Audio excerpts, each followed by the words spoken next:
Hey, welcome back to the small rural community of Lyster, Quebec, just about 45-minute drive from Quebec City. And we're going into the modified chainsaw. These are chainsaws that are 0 to 140cc category. In total, we had 15 competitors registered in the event. We're going to be showing you the top 4 heats. Oui, bonjour, mon nom c'est André Fortin, je demeure appelé civil et je suis peintre.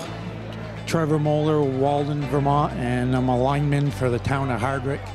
Well, you know, Rod mentioned at the beginning of the show that you have a competition, a lumberjack competition with a modified chainsaw division. You're going to get some of the best guys in the world here. Trevor Moeller owns a lot of hot saws. He's up from Vermont, of course, brought all of his entourage of saws with. This is a 140.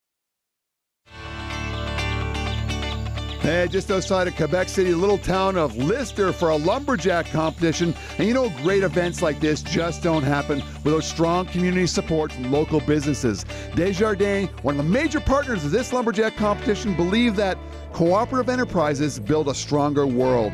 It's statements like that and their actions within individual communities that allows for projects like the Arena project in Lyster to become reality. Desjardins is a big part of the community in this small rural Quebec town, and they also found it necessary to step up to the plate when Hugues Fillion came to them with an idea to host a lumberjack competition. We're certainly hoping for this event to survive for years to come and that businesses like Desjardins continue to be involved. We're about to get started for the underhand chop and told we had 17 competitors. We're going to be showing you the top 4 heats. The first heat is going to feature Donald Lambert taking on the host of this competition, Hugues Fillion, and they're chopping through. You know, it's great to be here in this small rural town of Quebec, originally named Sioux Rouge, French for red salt. The town of Lyster took its name in 1912 from the train station, which was named after the birthplace in England of Charles King. He was a local sawmill operator. King found Lyster to be a perfect location for his sawmill with 4 rivers and 2 railroads very close by. Well, in 1882, the King sawmill was destroyed by fire, but mills continued to help the town prosper well into the 1900s, up until about 1953, when the town had a total population of 2,000 citizens. Today, Lyster's population is around 1,600, and the large forested areas of the region have given way to dairy, swine, and cranberry production. Just under an hour from Quebec City, Lyster attracts vacationers and tourists with the beauty of its rivers traveling through the territory and the very popular Parc Linéaire des Bois Francs. We're about to get started with the Jack and Jill Buck. In total, we had 9 teams of competitors. This first, well, it sounds like a French-Canadian pair of competitors. The Gingras is against the Maysales. Well, actually, we got 4 Americans here. And here, they're going to be doing one cut rod of 12 inches. And there's the river that used to drive the logs to the mill here in Lyster, Quebec. Right now it's a small agricultural community, about a 45-minute drive from Quebec City. Last week we had a great start to the competition. We got Simon Bertrand on top. He's a sawing specialist with 150 points, but he's got Jewett, DePerry, Lambert, and Waterfield on his heels. Those guys can wield saws as well as wield axes. We're going to get started with a single buck. In total we had 22 competitors entered into the competition. We're going to be showing you the top 4 heats.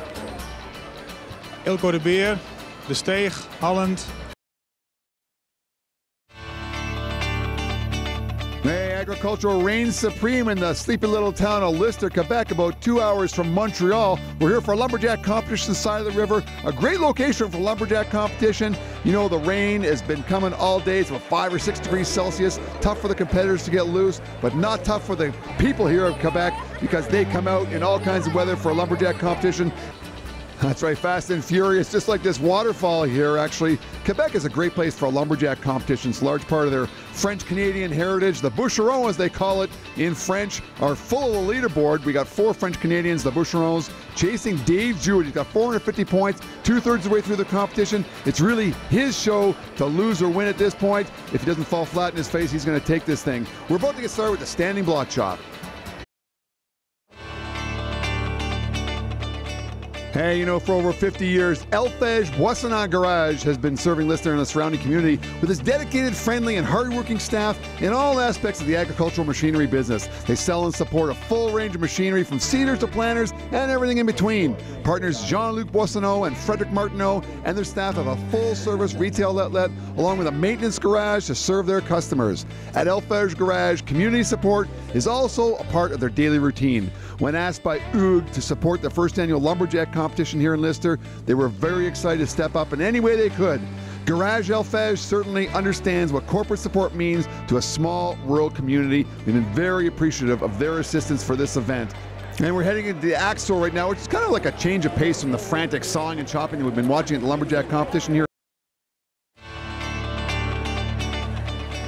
Yes, here we are ready to put the ribbon on the Lyster Lumberjack competition here in Royal Quebec. It's about 40 minutes from Quebec City. The kids are excited. You know why they're excited? Because I'm excited. It's because the hot saw is coming up next. Here we go. The people under the tarp were able to stay dry all day. First heat, JP Mercier taking on Hugues Fillion. And you know the big guns come out when we say the words hot saw. No surprise to see JP Mercier here with his hot saw. Hugues Fillion, not sure where he got his saw. He's usually not a real consistent guy in the hot saw event. Looks like he's got a new rig here. Well, he's been able to host a fantastic competition here. JP, a nice clean start. Hugues Fillion struggles. His saw just doesn't go in the first pull. JP